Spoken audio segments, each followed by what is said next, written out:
ইরানের সর্বোচ্চ নেতার মৃত্যুর পর যখন পুরো বিশ্ব শোকের সাগরে ভাসছে, ঠিক তখনই তেহরানকে তীব্র খোঁচা দিলেন মার্কিন প্রেসিডেন্ট ডোনাল্ড ট্রাম্প। বললেন, ইরানকে তো পিটিয়ে তুলোধুনো করে দিয়েছি, ওরা এখন চুক্তি করার জন্য ছটপট করছে, মরিয়া হয়ে উঠেছে।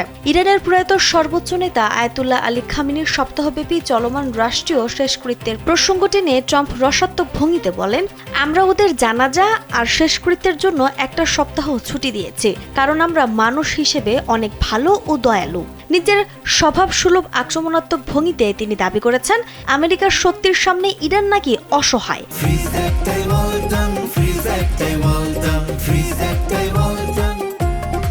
যুক্তরাষ্ট্রের 250তম স্বাধীনতা বার্ষিকী উপলক্ষে সাউথ ডাকোটার মাউন্ট রাশমোরে আয়োজিত এক বিশাল জনসভায় ইরানকে তীব্র ভাষায় এমন বিদ্রূপ করেছেন মার্কিন প্রেসিডেন্ট। তার এমন মন্তব্যের পর সভাস্থলে উপস্থিত মার্কিন জনতা তুমুল হাসিতে ফেটে পড়ে। চলতি বছরের ফেব্রুয়ারি মাসে মার্কিন ইসরায়েলি হামলায় খামেনি নিহত হওয়ার পর দীর্ঘ 4 মাস যুদ্ধ পরিস্থিতির কারণে তার মরদেহ সমাহিত করা যায়নি।